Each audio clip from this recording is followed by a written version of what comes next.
come to me. Come to me.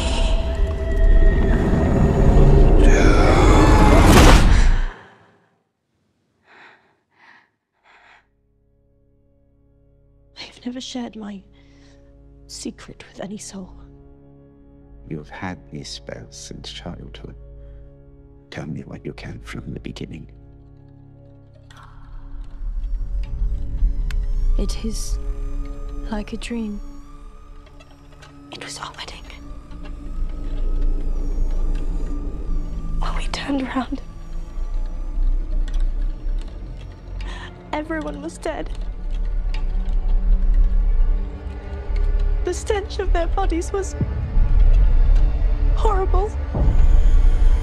Standing before me was death. But I'd never been so happy.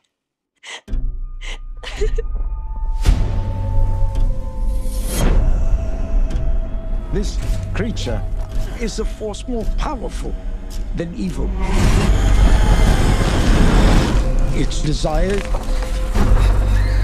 is to consume all life on Earth. Only you can redeem us. He is coming.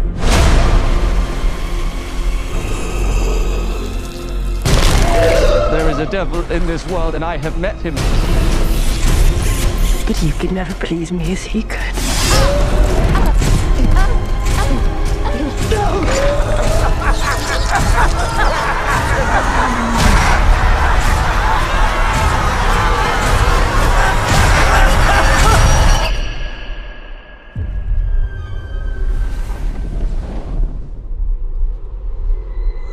I'm ready.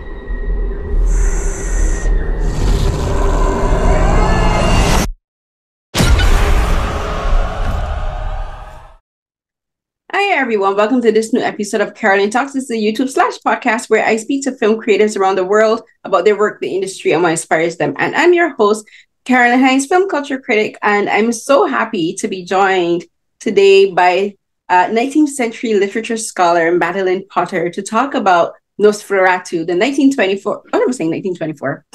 Well, it's a 2024 film by Robert Eggers based on the 1922 film by F.W. Murnau. Oh my gosh, I kind of mixed up that. That's how my brain works. But I'm very excited to talk to Madeline about this because I saw her make a thread on Twitter. The first thread you made was about the representation of Romani people and culture in the film, in the 2024 film. And I was like, ooh, I want to talk to her about this because again, because I'm very interested in Romani culture. I don't know much about it, but I only know a little bit about it from a few books in the 19th century and just like in general. And I was just like, ooh, and she agreed to talk with me about Nosferatu and representation of 19th century literature in screen and all of these things. So first of all, thank you so much for joining me. Thank you so much for having me. I'm really, really happy to be here. So yeah, thanks for the invitation. I was really thrilled to receive it and to be here. So yeah. Yay, thank you. So a bit about Nosferatu. So this, the 2024 film, as I said, is by Robert Eggers. And honestly, this is actually the first film by him I've seen. He did the films like The Witch and Northman, and I've never seen either of those films. I didn't see The Witch because I am the kind of person, I grew up in a very, I'm from Barbados, so Barbados is very, not necessarily a super conservative country, but like it's very Christian oriented. So like we don't play with things like the occult and witchcraft and those kind of things. So even now as an adult, I'm still hesitant to watch specific films about witch and witchcraft and that kind of stuff. So I've never seen that film. So this is the first film by Robert Eggers I've seen. And this film, as I said, is based on the 1922 film Nosferatu, A Symphony of Horror, which is the full title, based on the Bram Stoker novel Dracula.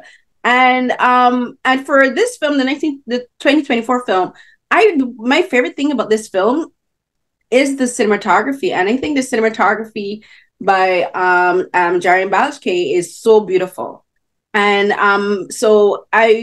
but before we get into talking about the film, which is like, is quintessential Gothic horror, Gothic romance, it has all the elements of that. I want to first ask you, Madeline, just what got you interested in like researching Gothic horror, you know, about just like looking at the intersection between Gothic mythology and religion, because I think you, like, in looking at your website, you were really interested in those aspects of horror in particular. Yeah, I am. So I grew up in Romania on the kind of western side, sort of in what you might describe as the basically historical region of Transylvania, which is obviously already pretty loaded with the whole Bram Stoker representation. But some of these superstitions are very much still alive in the region, as if, you know, for example, people will still put garlic wreaths on their windows on the eve of St. Andrew's night. So it's something that is very, at least now my understanding, I haven't been back to Romania in a while. Now they're leaning more into Gothic tourism, into just playing up the whole Bram Stoker thing, but those superstitions are still very much alive in that space. And I grew up as an ethnic minority, as a Romani person. Romani culture tends to be very porous in terms of the boundaries between life and the afterlife. But also there is a sense in which you think a lot about your place and who you are and what it means to be who you are. And I think that's something that the Gothic articulates very, very much and very acutely. So I think that's what got me interested in the Gothic at quite an early age. And then when I was probably way too young, I saw the 90s Brad Pitt and Tom Cruise interview with the vampire film. And shortly after the Francis Ford Coppola Dracula, again, probably while I was way too young. And something just really grabbed me in terms of vampires specifically. And there's a bit where the stat says something like, vampires, no creature under God is more like him than we vampires are, which was very interesting to me in terms of thinking about what monsters and what vampires do to articulate questions of religion, mythology, spirituality, and all these various traditions and how they kind of intersect in the figures of monsters. So that's kind of how I got to do what I do. Yeah, and to me, looking at theology and mythology and like monsters in particular, it makes sense because there's a phrase that I always remember. I think it's from a book. It says of God and monsters, and like for a lot of people, God is monstrous. Looking at that, because if you read in the Bible, the Bible from the beginning is filled with horror stories. You know, if you really look at them in that context, and like there are people who I've read the Bible both as a religious text.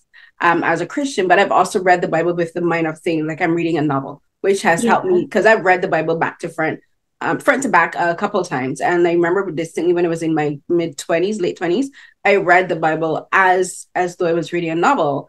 And when you look at it in that way, like the stories are truly horrific stories, like the wars, the ethnic cleansing, the exterminations, you know, like there's like instances like there is Deborah, who is a female general who impaled a man's head through with a stake to the ground of her tent because he wanted to usurp her power. She's like, oh, you're not going to test me, I will stake you to the ground. You know, there's like the flood, the great flood, Noah and the ark. That's a horrific story. The entire population of earth being wiped away, you know, like people wrestling with angels, getting broken hips, people talking to demons, talking to the devil. It's horror. Exactly. Yeah, exactly. And there are literal monsters like the Leviathan, for example, as well. There are all these monsters, and Stephen T. Asma writes about biblical monsters. And yeah, there's this really interesting relationship as well, especially in secular times, in post-biblical times, because in those biblical times, those monsters are just there. That's happening. But then when we imagine these monsters, I think there's this sense of an epistemological sort of act, like imagining, as you say, wrestling with those angels, wrestling with those demons to understand something about God or about the divine, however that might be conceived, because I'm looking at a variety of traditions. They are broadly Christian traditions, but I bring in some magic traditions and folk traditions as well, and look at how they're kind of blended together in the figure of the vampire or various other monsters. Yeah, because there's that aspect not only from the Bible, but then if you look at throughout when the period of Gothic the genre of Gothic literature really began, which was in the late 1800s, started by Horace Walpole. At that point in time, and it's a reference made in the 2024 film, and it's the character played by Willem Dafoe, who talks about the age of enlightenment, where when we're talking, they're like, we're becoming more conscious of the world we live in, we're becoming more educational, we're becoming more practical and pragmatic, we're enlightened. But when you look at that, but what was happening in the church at that point, both the Protestant and the Catholic Church, and like people were being, religious persecution was happening, not only in Europe, but all around the world. Because if you look even further back, the War of the Crusades, where you had the Catholic Church just rampaging all across Europe and Asia, like the church itself represents horror, which is one of the reasons the church as an entity, but also individual representations in people, like whether they're priests or pastors, or believers, are represented so horrifically, because there is this aspect of like, you believe so much in the divine that it strips you of your humanity, Yeah, and then you get the Catholic emancipation as well, and then like Punch, for example, starts publishing all these caricatures of Catholics that are very quasi-vampiric. There's the sense of a sheep in wolf's clothing. There's this kind of Catholic ritualistic Anglican priest who's just penetrating, going inside this sort of domestic household, and he's being thrown away by a personification of England. So there are all these sort of visual representations of that sense of the religious monstrous. But also one of like my favorite quotes from Bram Stoker's Dracula is when Van Helsing is explaining that they are dealing with a real vampire. This is really happening. And he says, I know that this seems unbelievable in, and I quote, the scientific, skeptical, matter-of-fact 19th century. And when you said that this is beginning to be a very rationalistic period, they see themselves as very rationalistic, scientific. That's exactly that quote that I thought about. And he's using this sense of rationalism and of medical science even to actually introduce the supernatural. Yeah, because the character that Willem Dafoe plays is Professor Albin von Franz, and he's a professor of both science but also of the occult. He looks at how the occult actually functions within science. And I was actually going to mention, because I did love that his line delivery is really wild, but also what he says, and it is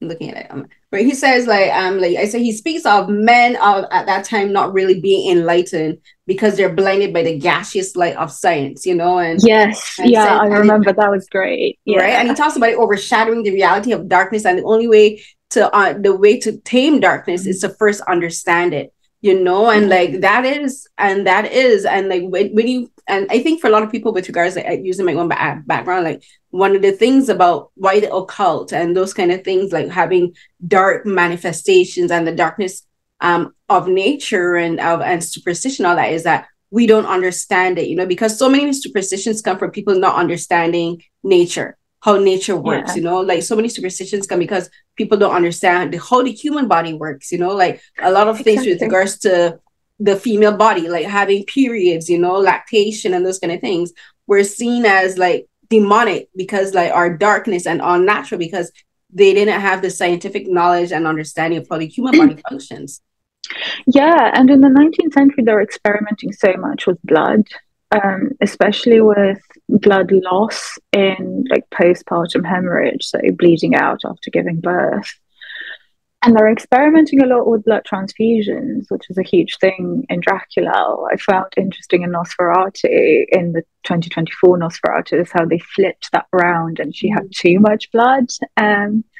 So they bleed her out rather than doing the transfusion. But there were so many experiments with blood transfusion in the 19th century. And the problem was that they didn't understand really how they worked. It was kind of trial and error because they didn't have the concept of blood types. which they only discover in the early 20th century. Yeah. So it leads to all these failed experiments. And the worst thing is that sometimes they work, because sometimes accidentally they get the compatible blood types and sometimes they don't. So even the medical press is very much steeped in this Gothic language. Like medicine itself becomes a bit of a kind of Gothic endeavor in the 19th century. So there's that kind of transference between the medical and the literary. Yeah. Oh, wait. Let me just close my window because the wind is blowing.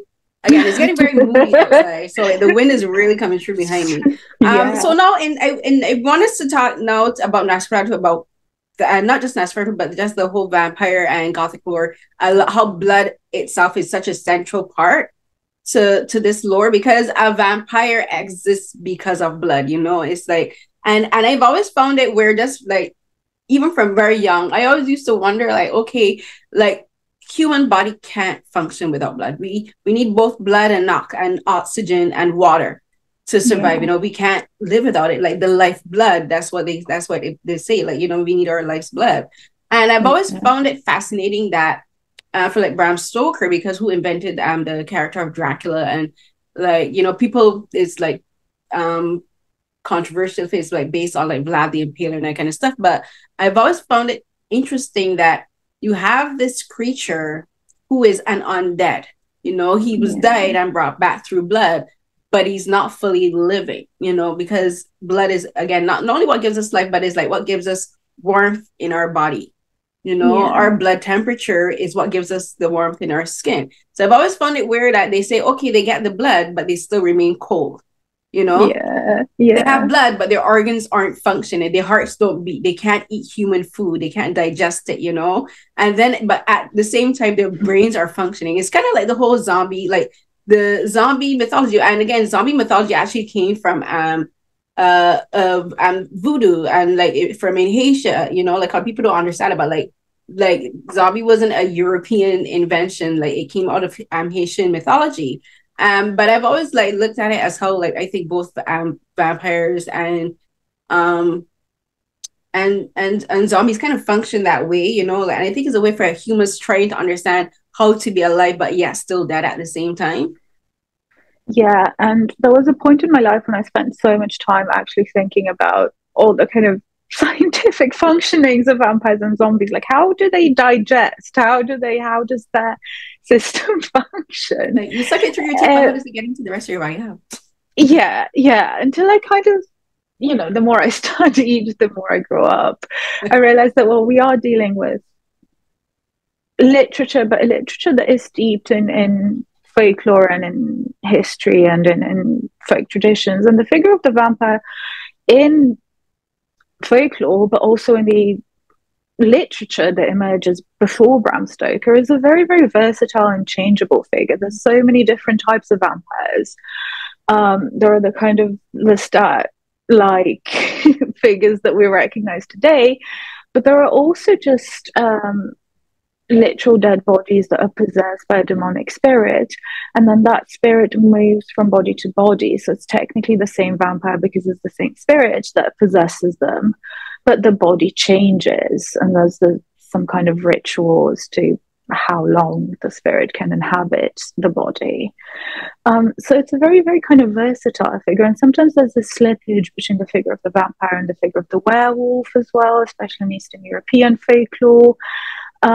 So I think, in a sense, contemporary literature and cinema have tended to solidify or kind of almost clean the figure of the vampire, give it a particular inner logic. But in its beginnings, it was so much more fluid, and there's all these different vampiric figures and entities across the world as well. So, but I think they do boil down to that sense of life after death, trying to understand materially, even if grotesquely so, things about how an afterlife might function.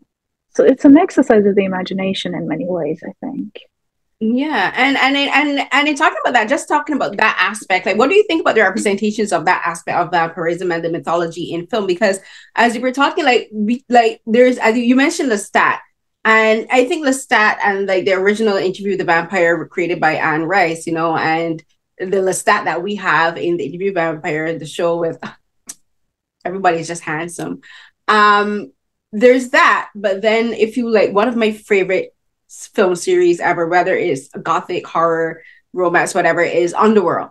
You know, you have the Underworld series where you have like Kate Beckinsale playing Selene, and she's fast, you know, she's brutal, she's sexy, she's just like badass. Like you have all of these, you have these iterations. Then you have like Blade, you know, like the ultimate badass vampire, you know, and you have these more modern iterations of vampires, and then you have like the older iterations, which are like, again, the Nosferatu, which is like skinny and tall and decrepit with the long hands and all of these. And then you have like the version in the 2024 film, which Robert Eggers does, which I think is, he kind of centers it more on reality, where if you have this thing that is a living undead, it is decaying, you know, he's putrid, he's gross, he's like, his hair is falling out, his face is all swollen, and he's misshapen. And then you have like the other iterations in like in sketches, and if you look at old sketchings from like the 1800s, 1700s, like they're all like skeletal, you know. So talk to me about just like these various visual aspects of what a vampire is, and like your own personal, like, which version do you prefer and why? Oh, that's a big question. I like all versions because I think there's room. I think in the vampire genre, there's room for everything precisely because it's so versatile. And I think this does speak to the emergence of Gothic literature and of vampire fiction. So one of the earliest vampire stories that we have in the English language is John Polidori's The Vampire. And this is a vampire, so his name is Lord Ruthven. And he's very sexy, he's very attractive, he's an aristocrat. And he's got that sense of, again, the sort of, I keep going back to Anne Rice, the kind of Lestat, Louis sort of allure. People are attracted to him, people can't resist him, but he's a monster.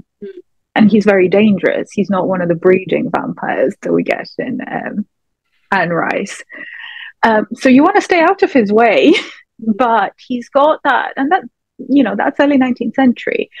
But then we do have other stories, such as, for example, The Last Lords of Gardenal, which is a lesser known vampire story in the 19th century, where we get an animated corpse, and the narrative does look at that sense of decay, of the body falling apart.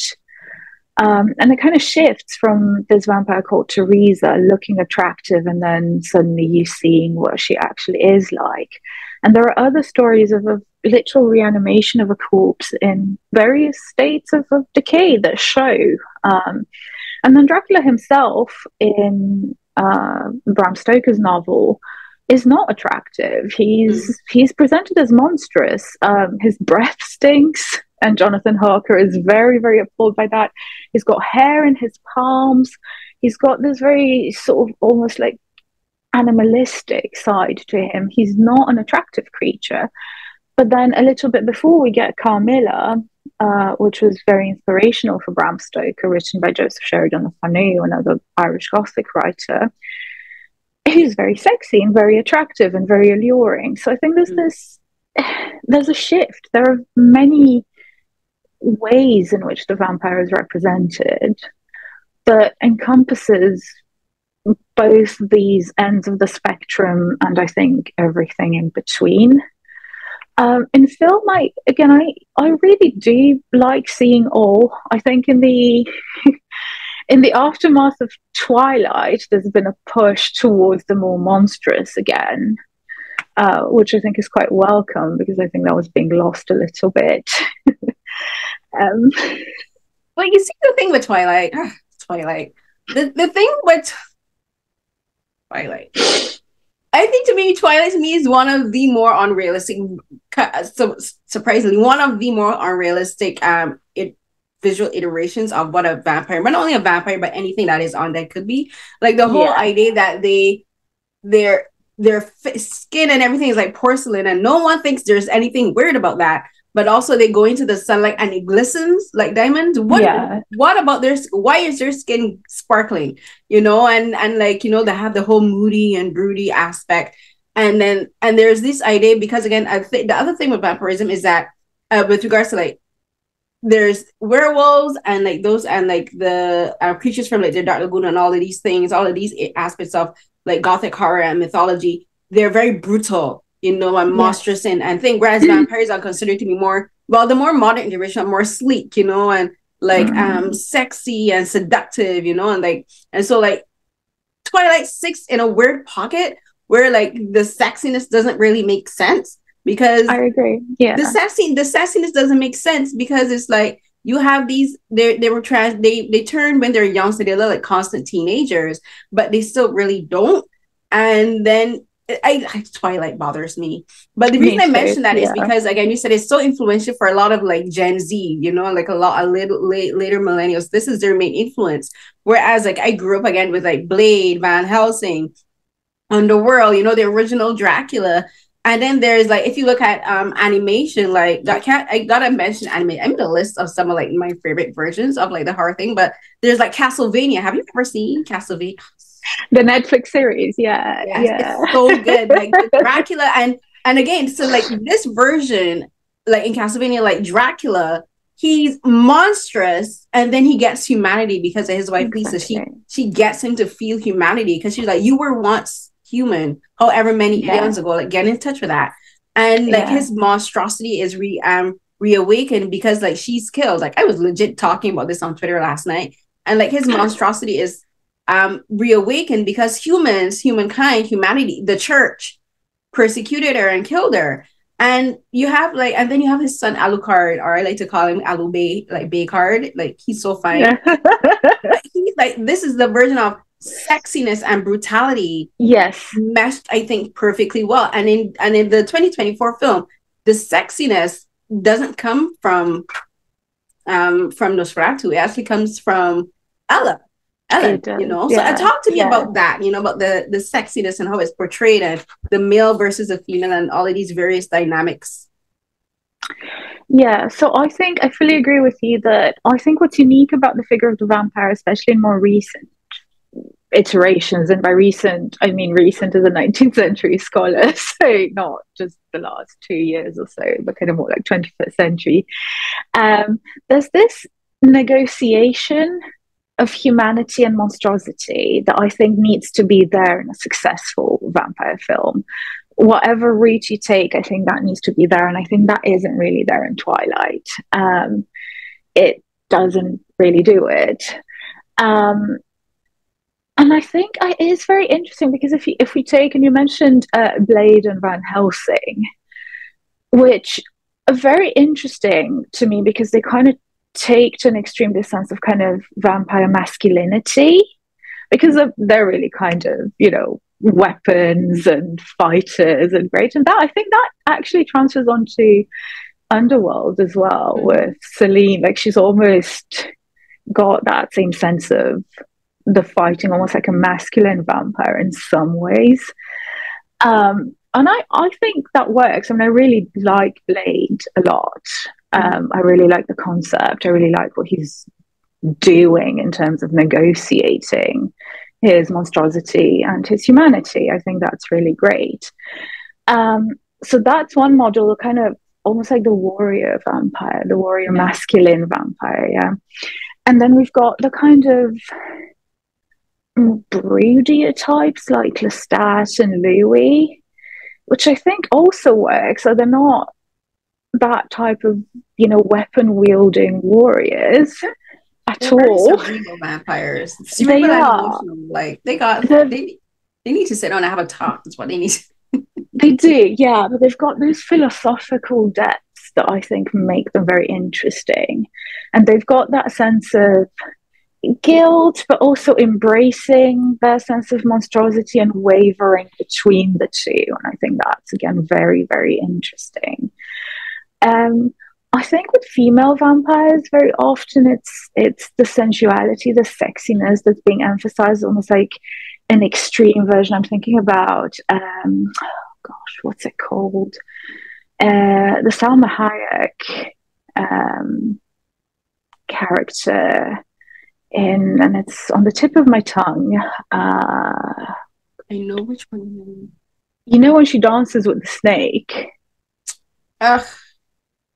I know what you mean, but I'm also here thinking of Queen of the Damned, like... Yes, Akasha, yeah. Yeah, So you're talking about something like, but all I'm picturing is Aaliyah as Queen of the Damned, where she's like both sensual but also brutal, but also she contains she contains not also a lot more. I think out of a lot of the other more modern versions of this is, I think Aaliyah's Queen of the Damned also sits right in the pocket of the superstition, sexuality, brutality, and monstrous. Like she gets all four of those locked in, right? Whereas some of them, like a lot of the others, are like separated, like they don't contain all of these different facets at the same time.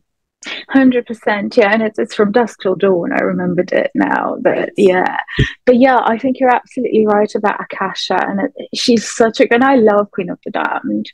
I don't think it's an adaptation of Anne Rice in a very faithful sense, but I think as a vampire film, it works, and I really enjoyed it. And I think her character is absolutely brilliant in negotiating those different strands. And there's that scene where she walks into the bar and she's watching Lestat perform on TV, right? And she starts dancing, and she's very, it's a performance of feminine sensuality. She's very undulating, and then she basically sets fire to everybody and just rips out someone's heart and feeds on it, and the blood's dripping. And that's that perfect coming together of that sense of, Barbara Creed wrote a book called The Monstrous Feminine. And she said something along the lines, she's hyphenating monstrous and feminine because it's a concept in and of itself. It's not just a reversal or a flip or a kind of opposition of male monsters, but it's something that essentially gets those particular attractions and fears that emerge in relation to the female body and how it's made monstrous. And I think and a lot of that comes from patriarchy too, right? But because as we said at the beginning, a lot of these misunderstandings of the human body was because men didn't understand, because most of the doctors, the scientists and everything in like in the 1800s, 1700s, and in going further in back, were all male, and they had their own idea of men being superior, and they didn't want to take the time, even up to this day, like not enough research is done into female conditions, like fibroids, PCOS, like a lot of like things that afflict women still aren't researched as much today as like conditions that affect men. You talk about contraceptives are made more for women than for men, like they advocate women getting tubal ligations rather than advocating for men getting a vasectomy. And it may seem like weird, people like, why is she mentioning this? But it's actually all very much tied in, because it's, again, misunderstandings and misconceptions and prejudices and biases.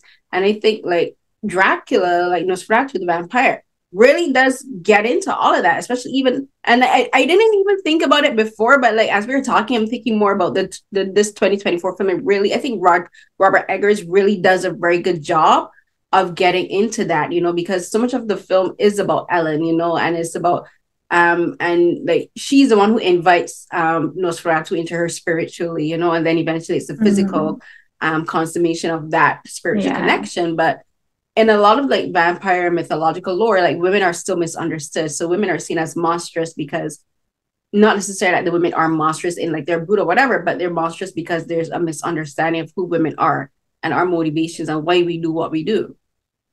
Yeah, exactly. And I think, yeah, absolutely. And as you say, even to this day, there's so much medical misogyny. I mean, it's not widely known that symptoms of a heart attack manifest differently in women than they do in men. So they're often missed because of a lack of widespread knowledge surrounding this, which is mind-boggling, really, if you stop to think about it. And that's just the tip of the iceberg, and I could talk about this forever. But yeah, I thought that 24 Nosferatu really got into that, and it got into that sense of the gendered medicine, especially with the focus on when they put a corset on Ellen to basically calm the circulation. And the womb, exactly. And there's that sense of the wandering womb of hysteria, but also that relationship with blood, which takes us back to that sense of childbirth and the uterus being a huge focus. So when they did in the 18th century, they sent from the Austro-Hungarian Empire, they sent a commission of surgeons to investigate so-called cases of vampirism in Serbia at the time, because there was a huge panic among the local population.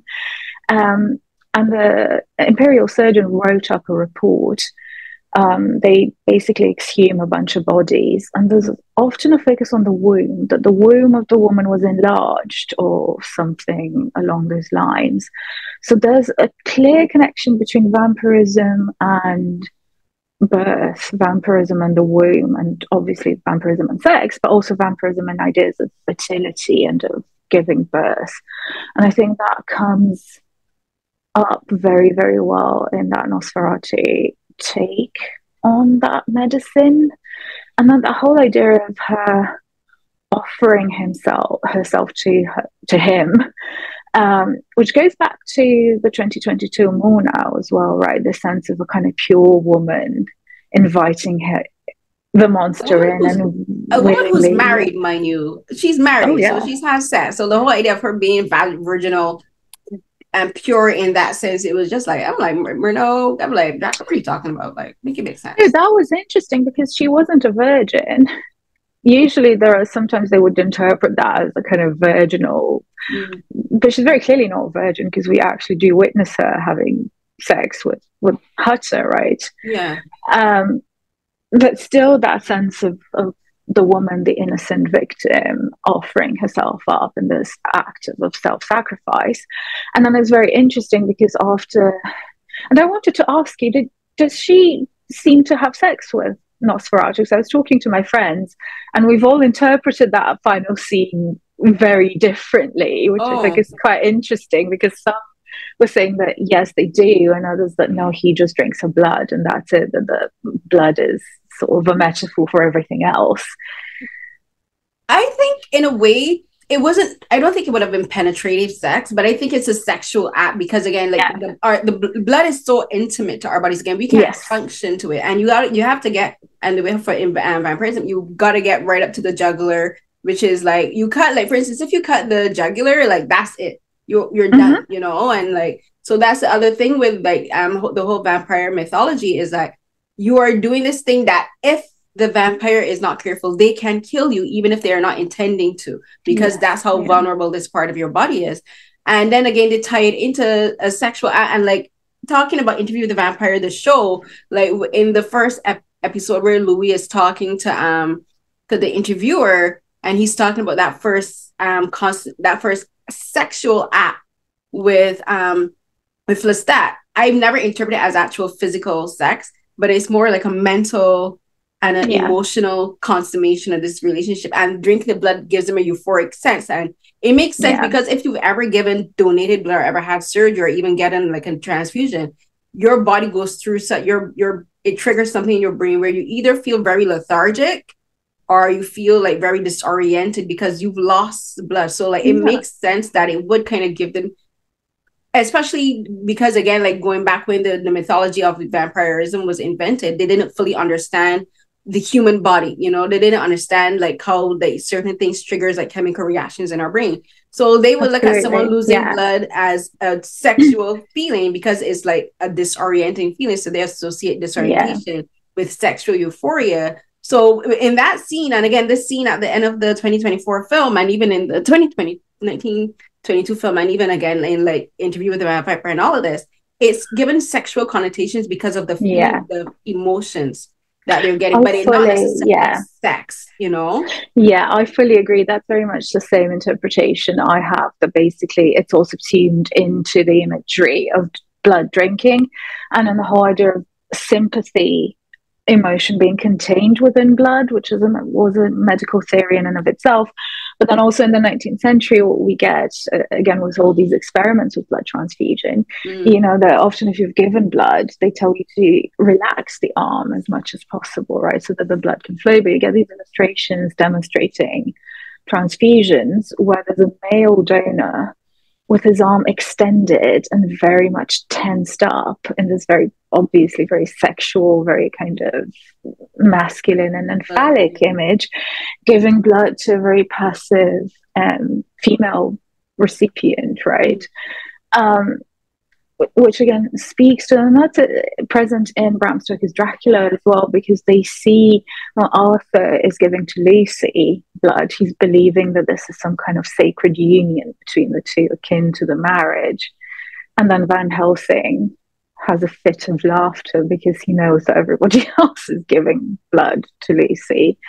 But there's all this kind of connotation of sex, marriage, union, love, sympathy, emotion, all contained within that image of blood, I think, which is very interesting. Yeah, and I think that's also why they have the whole idea of like the woman giving herself. Again, this is I think what Eggert does is he gives her that agency where she is the one who, but the agency started when she was a child. She didn't fully understand. Like she made a pact with the devil and didn't even understand what she was doing. But as an adult, like there's one, I think is my favorite shot in the entire film where the camera comes up from below and sweeps up and she's opening the window. And that's kind of like a foreshadowing of her again, once again, opening up herself to Nosferatu. Again, this thing that she doesn't even know or fully understand, but she just has this, she has like the premonitions that some great darkness is coming. And she's like, I'm going to welcome it in because I feel this is the only way to save the town, you know? And again, this is again, like, a virgin woman not only offering herself to this demonic or this dark force and this thing she doesn't understand, offering herself to a man, but it's again a woman putting herself as sacrifice for men. And this is where I want us to talk a bit about the Romani representation of Romani culture in this film, because looking at the 2022 film, I thought Robert Eggers made a very interesting choice, because in the 1922 film, the Romani have a very small part in the film. Like when they're introduced, where Hutter, he comes up to the tavern and he sees them. First of all, the host, the owner of the tavern, is welcoming. You know, like the people are welcoming. I saw remastered versions, so they might have done a little bit with the lighting, but it's not like a dark, depressive place. You know, like they're opening, they're welcoming, and they offer him food and lodging. Things only start to get sketchy where he says he's going to Orlok's castle, and they're like, EXO, like bad mojo, don't go. But in Eggers' film, he makes the Romani almost instantly hostile. You know, they're like, you're an outsider, an interloper. What are you doing here? Like, mind you, it's a tavern. Of course, they're going to welcome you because that's their whole purpose of being a tavern. But they're hostile to him and become even more hostile when they find out he's there for to go and see Orlok. And then there's that aspect, like how that positions the Romani as hostile or like afraid of outsiders or unwelcoming of outsiders. There's that. But then in talking about their representation of women, they have again a scene that is not in the 1922 film. I've never read the actual Bram Stoker's Dracula, so I don't know if it's in the book, but again, like a naked virgin offering herself as a sacrifice for these villagers to kill the undead that's in the woods. It's not Orlok, it's someone else. And that was one of the things that interested me about your first thread, because you said, like, this isn't even part of Romani culture. You're not going to have a naked woman romping through the woods, like doing this kind of ritual sacrifice in Romani culture. So talk to me about that. Yeah, so for a bit of background, the Roma appear a little bit in Bram Stoker's Dracula. They appear as servants to the Count. And they're described in, well, not obviously very, very stereotypical ways, like very. So just for a little bit of background, the Roma were enslaved in Romania, not in the territory of Transylvania itself, but in like Wallachia and Moldavia, which all of those today make up today's Romania. But then obviously there are these kind of tenuous connections between the figure of Dracula and Vlad the Impaler, who would have owned Romani slaves. So there's that whole kind of background there. But that's not really touched upon, and I don't think any of the adaptations have really got into it. Bram Stoker himself doesn't really go into it, although you can read, because he was quite well informed about history itself. But adaptations have tended to either just not focus on the Roma at all, just focus on the Romanian local population, the kind of villagers, the local people, or have tended to kind of represent the Roma in just very stereotypical ways. In the Eggers adaptation, there was real. Oh, and I should mention, I was very, very disappointed in the recent Last Voyage of the Demeter film, because I was very, very excited about it. But then they cast a Romany character again by a non-Roma actress, and Roma have suffered so much from being played by white actors in general, just non-Romany actors, that there's very, very little representation in media, which I think, as you said, media is not just entertainment, but also education, which also leads to people not really knowing anything about the Roma. And also there was a confusion between the Romany and the Romanian language in that film, which it's 2024. Well, it was 2023. No, it was 2024. Sorry, yeah. And so that just kind of really enforces stereotypes and confusions. I mean, Romany language is basically an Indian language because the Roma came from India, and the Romanian language is a Romance language. It's just they sound the same because of coincidence, but they have the same root. They have the same root origin. Yeah, no, they don't even have the same origin. It's just a coincidence, and it just happens that there's a significant Romani minority in Romania, but the etymology is very, very different. It's just, yeah. So what Eggers did was that he actually got real Romani people to play Romani characters, and that they appear very briefly. So they meet Jonathan Harker, and then there's the guy who comes outside from the home and shouts at them, "Leave him alone, you filthy gypsies," which I thought worked because it does show this kind of racialized and abusive implications that are very much part of the history of the Roma in Romania, even to this day. So I thought that was well thought out, and I like the fact, and they also spoke the Romani language, and they got the dialect right, which is quite impressive. And I also like the fact that they weren't servants to the Count, which is what they are in the original Bram Stoker Dracula, but rather they were vampire hunters. So I found that empowering, even though they appear very briefly. I thought, okay, the standards for Romany representation in film were very low, but maybe they've been raised a little bit because of the kind of research. But then,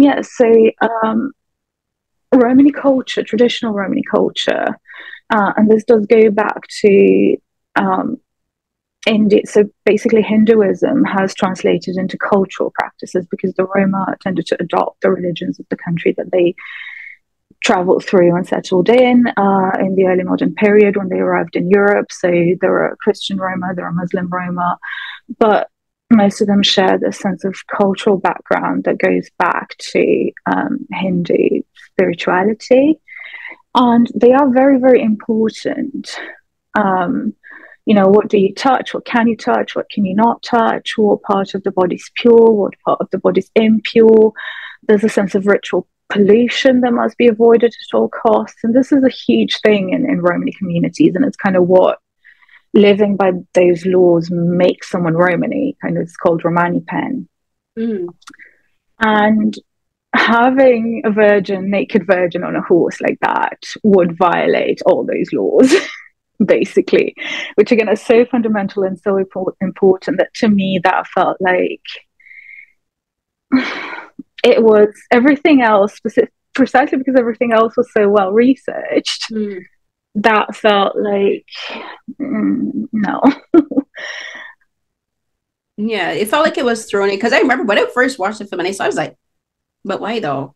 I'm like, why are we going with this stereotype of, again, ritual virgin blonde? I think she had blonde hair. I was like, is she blonde? And like everybody else has like brown hair and like brown or black hair. And I'm like, so we're going with the thin female sitting naked on top of a horse in the middle of the freezing forest, sacrificing herself to kill a vampire. And I'm like, they're vampire hunters. Why do they need a virginal sacrifice? I was like, out of everything, I think that was the most And I thought again it was unfair, and it was unfair to the Romani people, because if you have the film is centered around Lily Rose's Depp's version of Ellen being having so much agency, you know, and being so free in herself. Like, for instance, when people were like, she's crazy, she's whatever, she's like, I know something's wrong. She's knows fully herself. She's not going insane. You know, she knows there's something wrong and it's not her. Yeah. And she's very sure about that. You know, and so I'm like, and then again, she has agency in how she communicates with Nosferatu, and then in the final giving of herself to him in order to kill him. That's again her having agency. So I was like, why are you having that? But then you have this other woman being offered up as a sacrifice, because it kind of contradicts each other. Like, why do we need, first of all, why do we need two women sexually sacrificing themselves for men and surrounded by men? Now that you mention it, I think, I don't remember, but I think you're right that she is blonde, and that kind of just plays into the idea of, again, you know, the Roma being brown people, kind of brown people sacrificing the blonde woman, which has those undertones there as well, which I hadn't even, again, I don't really remember what she looked like, just because I was so annoyed about the whole violation of Romany laws, because they wouldn't be guiding her. So there is in Serbian folklore, and this is Serbian Eastern European folklore, it's not Romany folklore, the idea that a horse, I think particularly a white horse, will get scared and not kind of walk over the grave of a vampire. So I can see why they're using a horse to kind of try and find, although again, that's not Romany folklore. And there's this kind of conflation there. But you wouldn't have a naked woman on top of it. So yeah, I thought that made me really uncomfortable. And that was something that just talking to other Romani people did ruin it for them. Having said that, I did think it was impressive that they did the language and got it right. So yeah, it was like they took Robert Eggers took 4 steps forward in making sure he had, again, actual Romani people speaking their native dialect, you know, dressed in their correct traditional clothing, you know, and in the correct setting. You have all of these specific things, but in this one thing, again, it fell into a caricature and a trope. And again, is in a way almost, you can almost look at it in a way slightly positioning them in a bad light, because you'll have people saying, why do you have these men having this girl offer up herself sexually to this creature, you know? And that's still a negative visual connotation, again, because then you have like, for a lot of, especially for white people, they see like the blonde haired, blue eyed Aryan version of a representing purity. So there you have that whole idea of purity visually and sexually and culturally being sacrificed. So there's these negative connotations.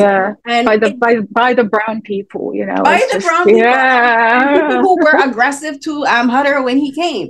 So there's that. But then again, it's like, because there's also so very, very few representations of the Romani people in modern, both literature and in on screen. Because as I was thinking, I haven't read a lot of books in there, but I remember distinctly in Wuthering Heights, Heathcliff, I believe, is inferred that he's Gypsy, in other words, Romani, and Gypsy at that time, it is a slur, you know, it's a slur of the ethnic community. And like, that was the term that was used in England and in Europe at that time as a racial slur against Romani people, because they're seen as less than. Actually, they were the bottom of the totem pole, so to speak, in European and Western culture. So you have, again, Heathcliff is positioned in Wuthering Heights as brutal, as, you know, unkind, you know, as horrible man, person, vindictive, revenge. Like he was all about revenge.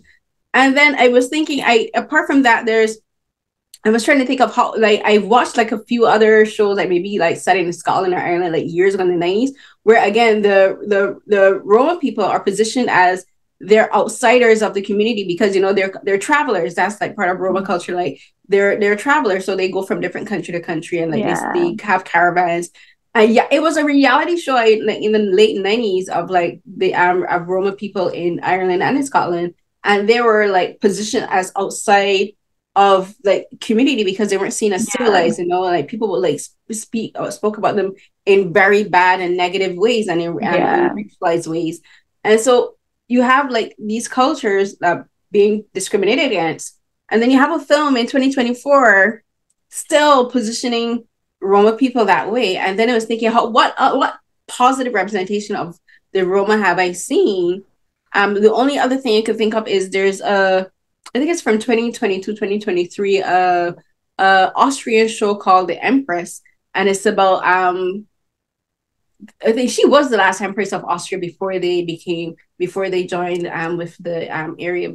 Because this was when Austria had actually colonized Italy, which I didn't know until I actually watched the show. I did some research, but like Austria was colonized Italy, and they were trying to suppress Italy. So this was before it. This was right when the revolution with regards to the French and Austria and Germany and Italy was trying to break away. And one of the and the empress's father, he joined a Romani tribe.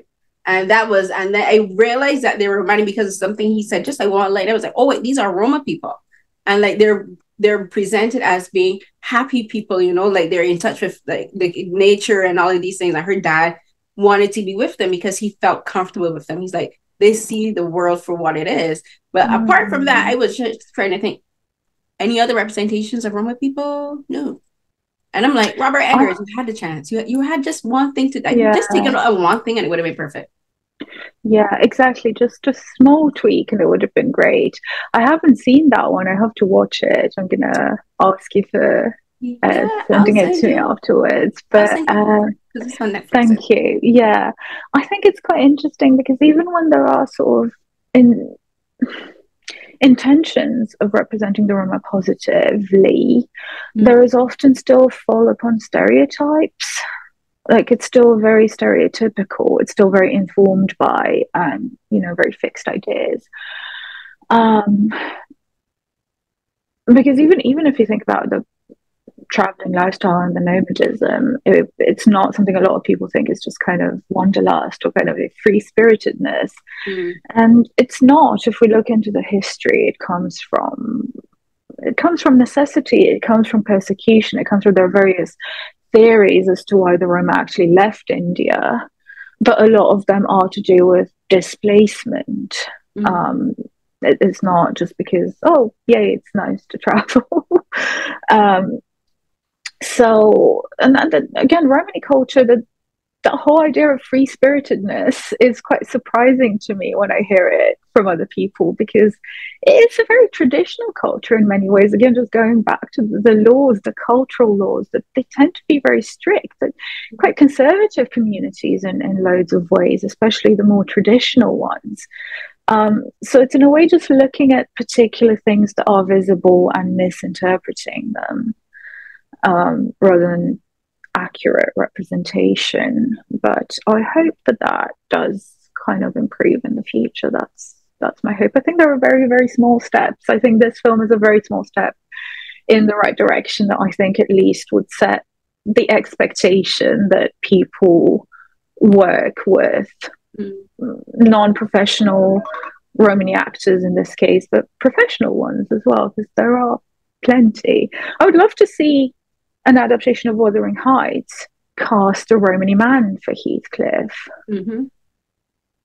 But then with that comes the whole, like, just the type of character that Heathcliff is, you know, like how he ends up. Like, yeah, I know, but yeah, still, if we're gonna adapt it, we should at least, yeah. Oh no, I get it, because there's been so many adaptations of Wuthering Heights, so many adaptations of all the Bronte sisters. Like one of my favorite, like there's Jane Eyre, of course, Wuthering Heights, you know, and all of these Gothic romance books, and that's the thing about kind of like what our entire conversation is about, like Gothic and Gothic romance, and then just like horror in general. One of the reasons I love horror, even though when I don't mess with certain aspects, like I have never watched oh my gosh, the Stephen King film, I like Exorcist. No, I'm not watching that. No, I don't play. But one of the reasons I love horror is that I think it's such an amazing vehicle to talk about all of these different things. You know, you can use horror to talk about racism, because I'm using Blade as an example. Blade talks about racism, you know, and about Blade being, he's a vampire. He's one of the most elite, but because he's Black and he's a half breed, as they would say, because he's human, he's off human and a vampire, he still separated, you know, he's not accepted within either community, because like they use the whole idea. And that's another thing that I think about vampire lore is really interesting, is where you have the daylight and the night and day talking about separation, you know, in society. Yes, like absolutely. It's a very good the way to talk about, if you are in the darkness, that means that if you exist within the night, that means that you're existing within the monstrous elements of human nature, you know. And the people who get to walk in the day are the more enlightened and forward thinking and progressive people. So like there's all these aspects I think horror does so well. So I want us to talk now about the themes of night and day and light and dark, because again, one of my favorite things about this film is, and I think it is my favorite thing about this film, is the cinematography. As I mentioned at the beginning, his name is Jarin Blaschke. He's worked on all of Eggers' other films as well, and he plays a lot with light and dark, you know, fire and darkness, and like shadows and light. So, and that plays very much into the whole vampire lore and in Gothic mythology, and I think a lot of other superstitions. You know, it's about the fear of what we can't see versus, and but I always say Sun is the most monstrous people that exist within the daylight. You know, like they walk in the day. Oh yes, they're the day walkers, absolutely. Just to mention briefly on vampirism and race. Have you read Octavia Butler's Fledgling? I've heard of it, and I've never gotten a chance for it. And then I was also thinking another show that I think I mentioned Castlevania before, but there's a Japanese anime called Vampire Hunter D, which also does talk a lot about day and night. I've heard of it, but I haven't seen it yet. Yeah. What I think Vampire Hunter D and Castlevania exist within, like, not necessarily the same universe, but you can clearly see the inspirations, because Vampire Hunter D is like from the late 80s, early 90s. But like when you watch that, you really, and one of the reasons I really love that one is they really focus heavily on at the beginning we talked about monstrosity within the church, you know, and religion, and that show really gets into it, but it talks a lot about the night and the day, and like who are the real monsters, those who exist within the day or those who exist within the night. I have to watch that one, yeah. But I agree on the 24 Nosferatu that the contrast between light and dark was brilliant. And I thought, because one of the other things I really enjoyed about it was how it kind of referenced previous vampire media, including the 2022 Nosferatu, obviously, which is such a play on shadows, which is such a play on, and I've tried to research this. So the idea that the vampire is destroyed by sunlight is not part of traditional folklore. Sometimes the vampire is weakened by sunlight. Sometimes the vampire prefers to be out in the dark, but this idea that they're going to burst out into flames, the first time it appears is in the 22 Nosferatu, from what I've been able to trace back. And I think that is tied in with the rise of the cinema, because it's such a visual mode, right? But also to that, because it's a black and white film. So when you're working with the black and white medium, you already just have that contrast between light and dark. And I think what Murnau does really well is really explore it in really interesting ways. There's that scene on the ship where the Count, and he's so tall and thin and wearing that long black coat, and he's this almost like slender man sort of figure, surrounded by the kind of just this kind of whiteness in the background, and then the sails of the ship and everything, and it's a very low angle, so you're kind of looking up towards him and you just want to escape it, but you feel trapped, partly because there's this kind of long tall black figure sort of towering down over you. And that's such a brilliant thing to do with such a early film, you know, the early So I thought the way Eggers played with these contrasts was really clever, and was kind of, I thought, perhaps paying tribute to the original 22 black and white film, and that visual contrast. There's the scene also where the carriage is going up towards the castle, and also even just the snow. There's so much snow, which creates the idea of lightness, but it's also ominous because it's cold and it's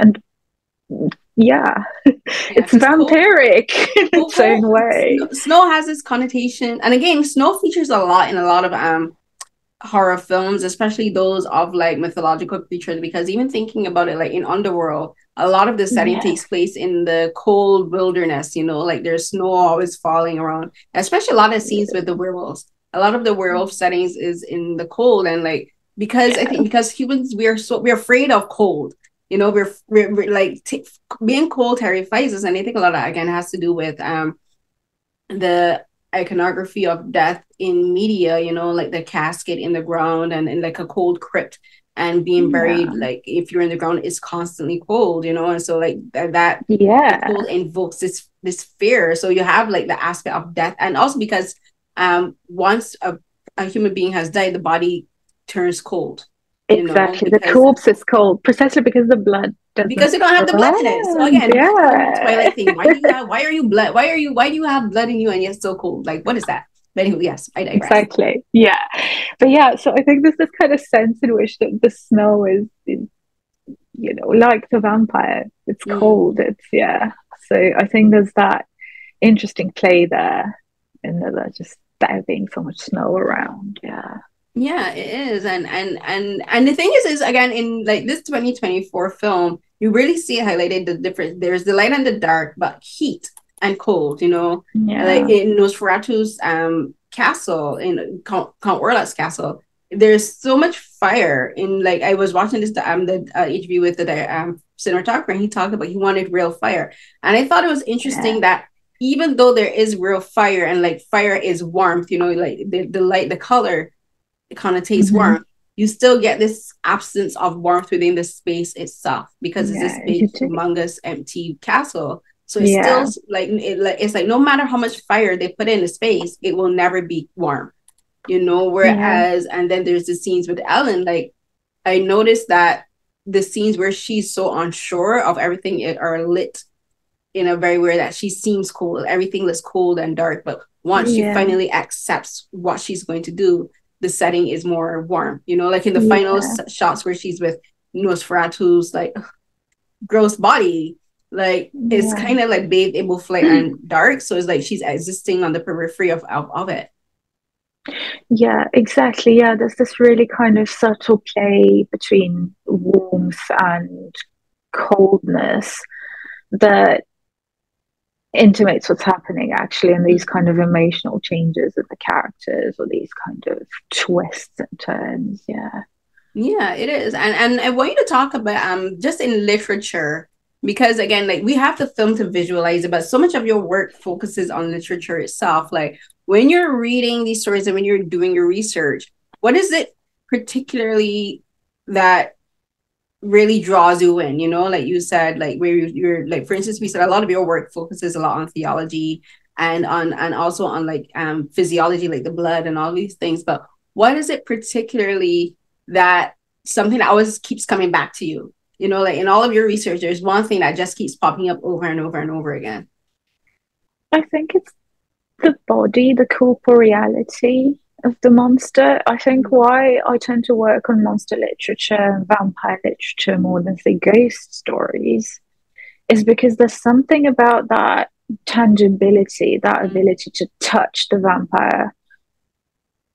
So again, as we said, sometimes gross, sometimes sensual, but there's always something physically there.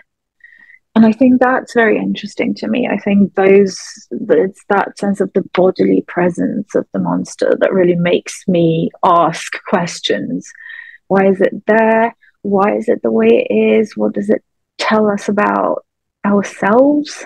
And that sense of endurance, but fragility at the same time, you know, because you get these monsters who are obviously supernatural and can harm you, but they're also vulnerable to particular, again, physical things, the stake, the garlic, the crucifix.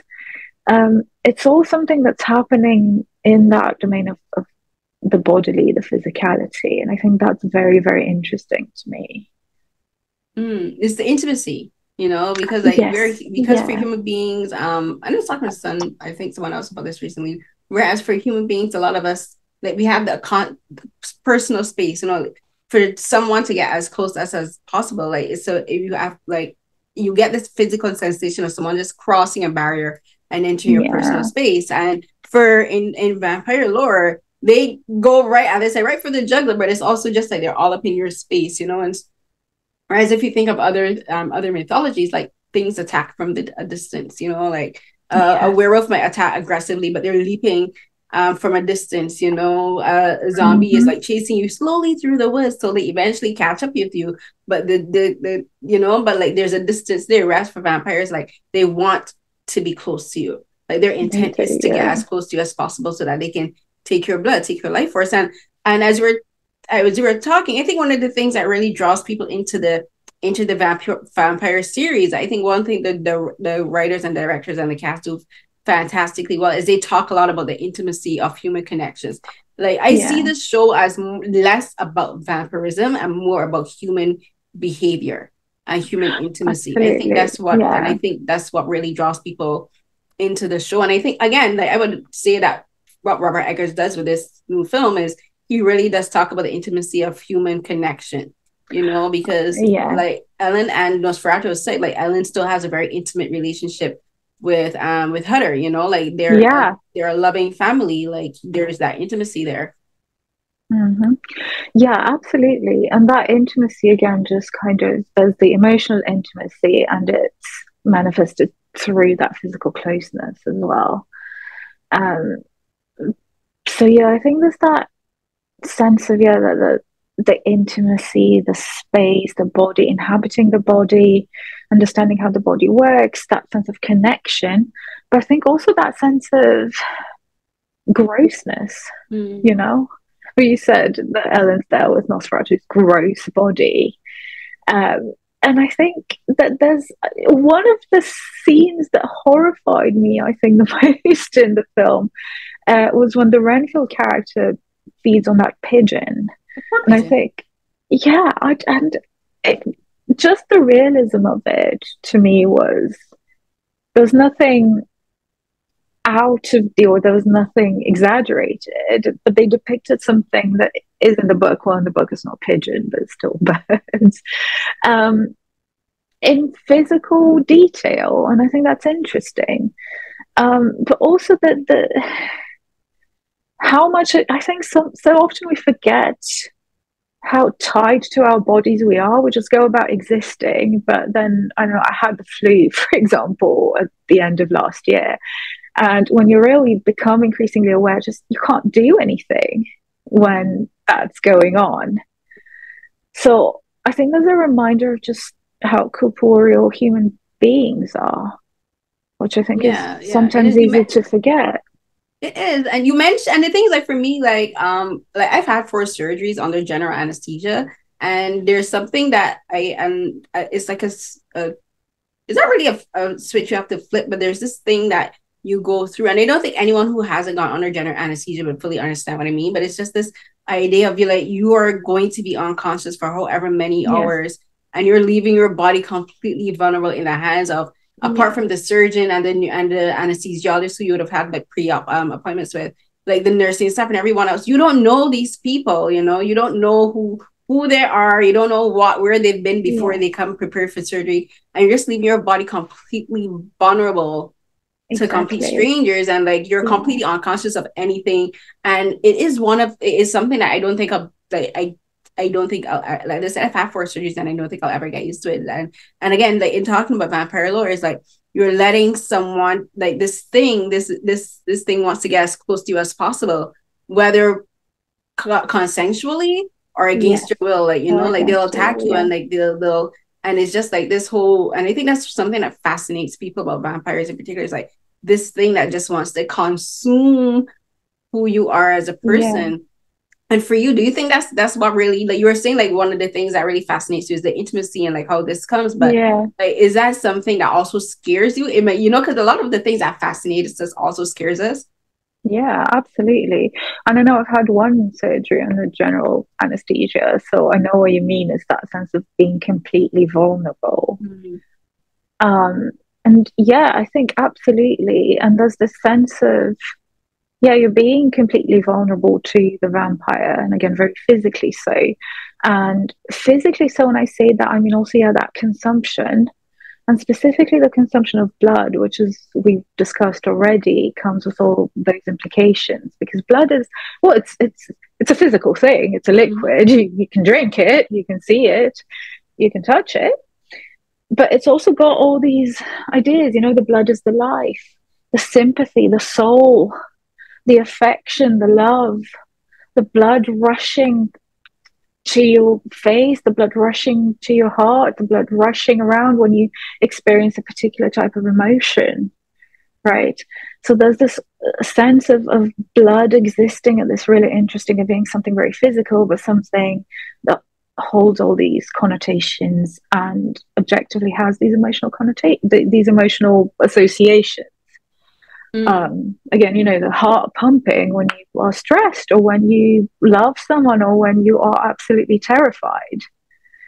But I think there's also, again, this sense of, then what can we learn about ourselves from these things? You know, there's a sense of knowledge. There's a sense of knowledge if we think about the spiritual, if we think about the afterlife, if we think about all these big questions, if we think about emotion and affection, what does it mean? Can you touch it?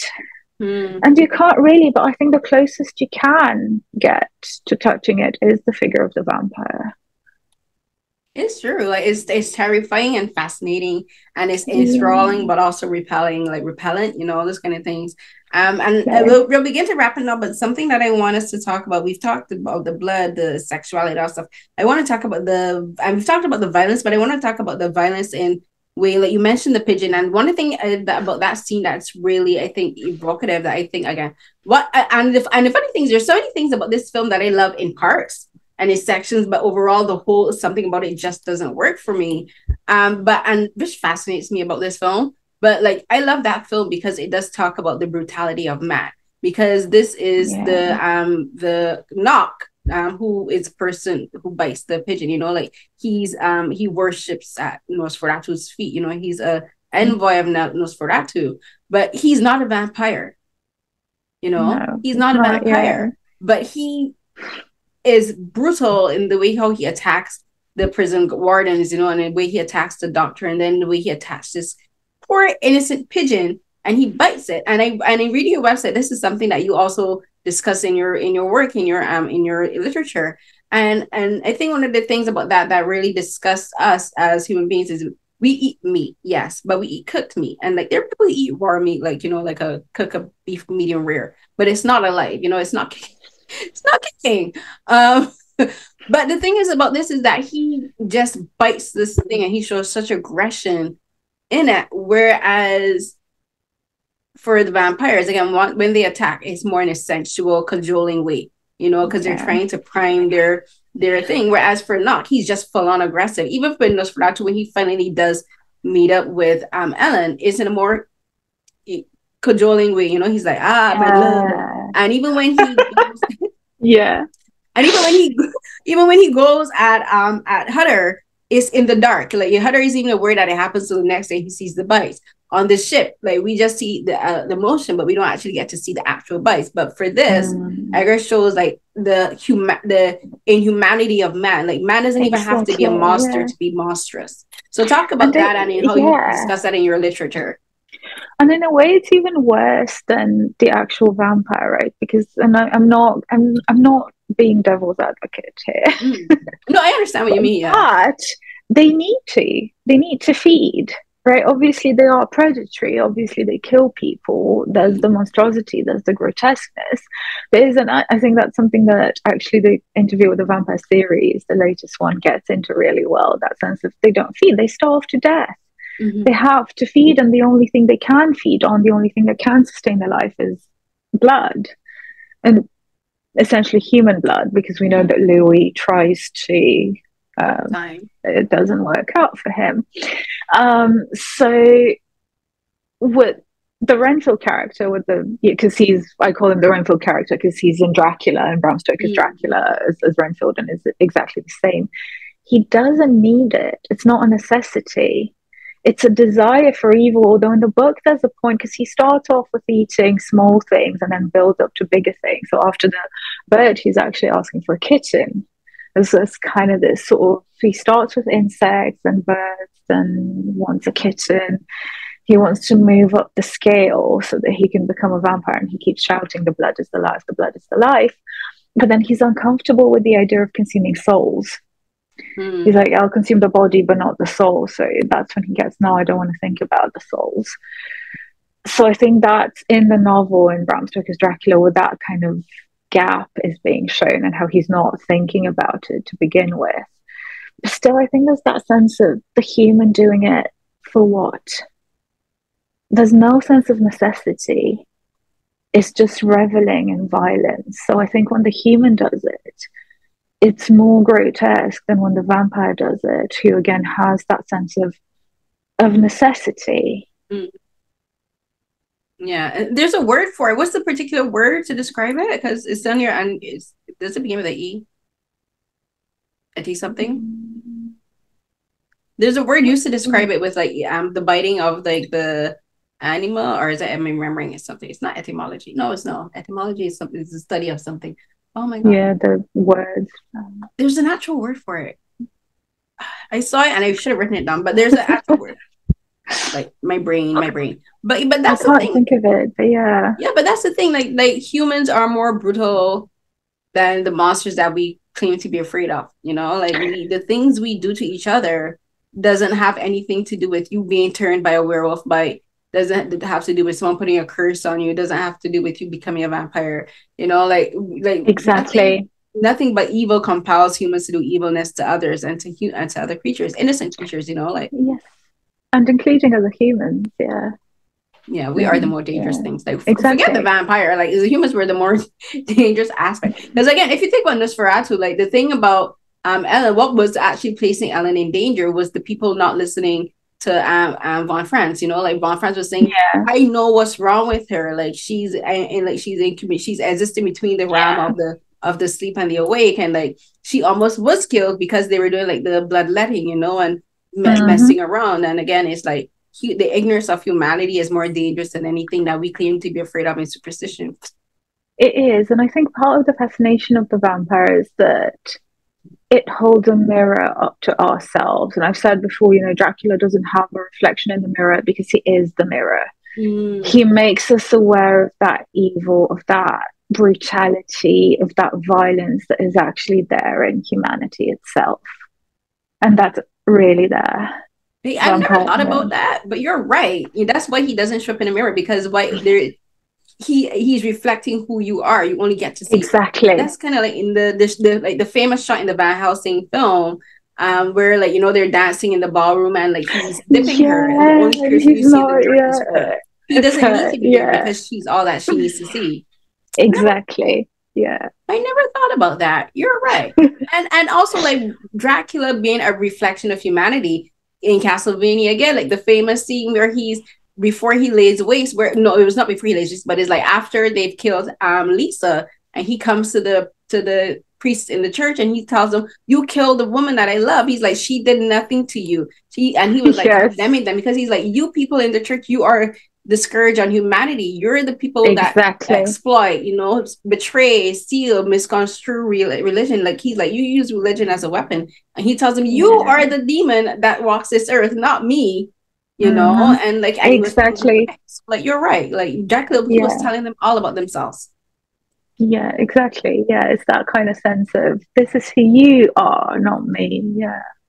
And so, do you think like when Bram Stoker created the Dracula, do you think he had like, because the Dracula is a reflection of humanity, what is it do you think he wanted to say about humanity at that point in time? Because this is that point in history is like your specialty. Like, what is it that you think he wanted to say with Dracula in particular about humanity at that point in time?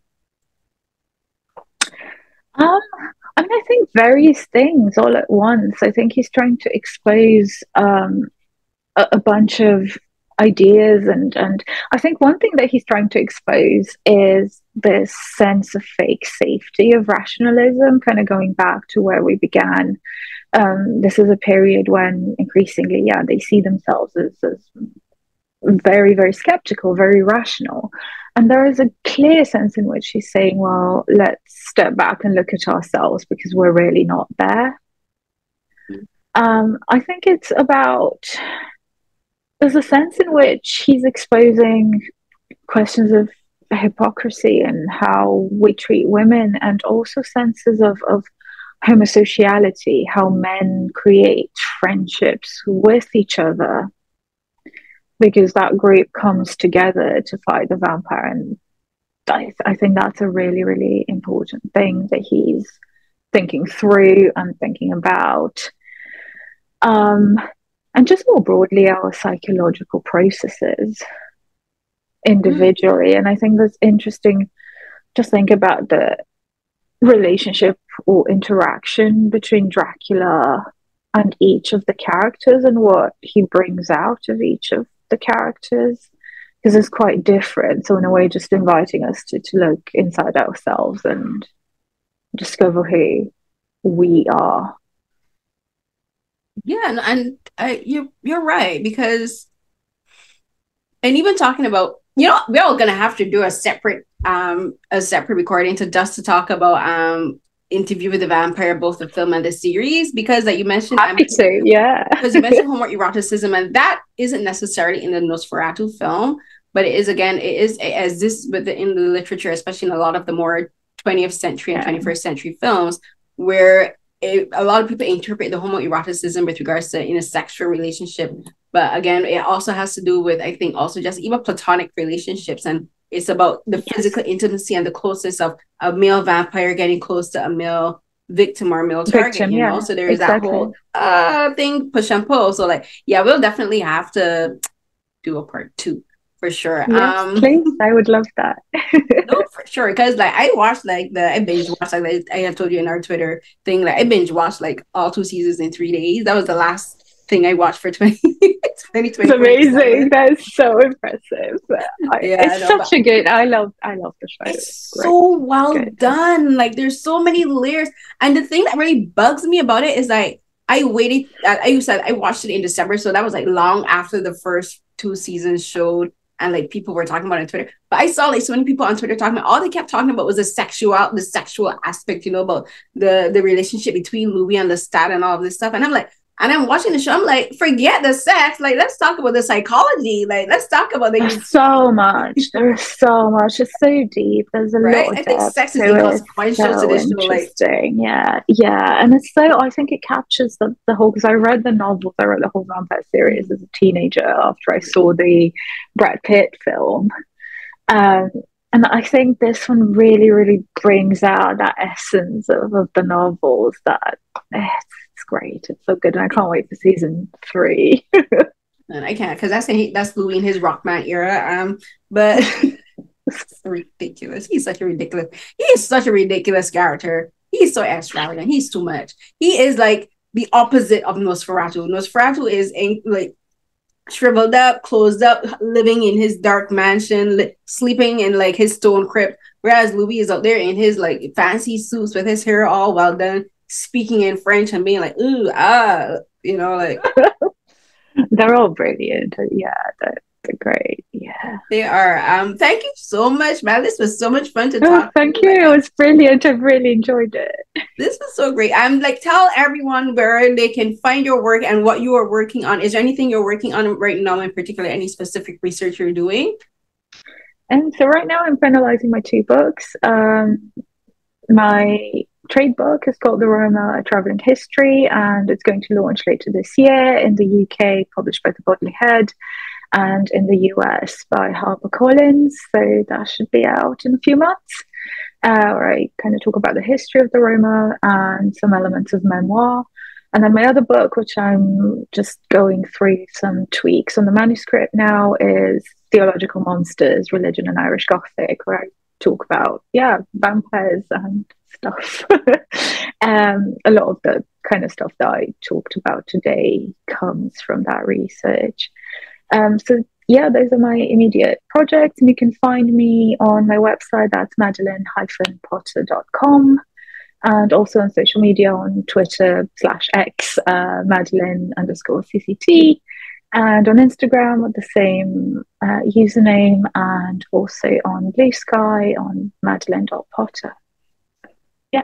Website, so many platforms we have to manage. So I have like a Blue Sky account and I rarely use it because it's just so much. I have my Twitter, Instagram, and but thank you so much for joining me today, Madeline. Thank you. And I know it's late because you're in Ireland, so it's like you're 5 hours ahead, right? Or is it 6? Yeah, in Scotland, but yeah.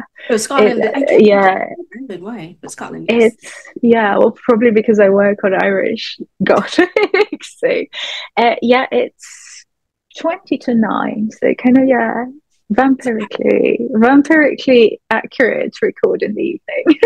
Yeah, so I will let you go and enjoy the rest of your nighttime. But thank you so much. I appreciate this. Genuinely, this is such a great discussion. And this is why I love doing what I love doing. Talking to people, doing different things, and like finding the connections between film and culture and religion and all of these different things. So I really appreciate you. Thank you so much again, Carolyn, for the invitation. I really, really enjoyed it. It was a ton of fun.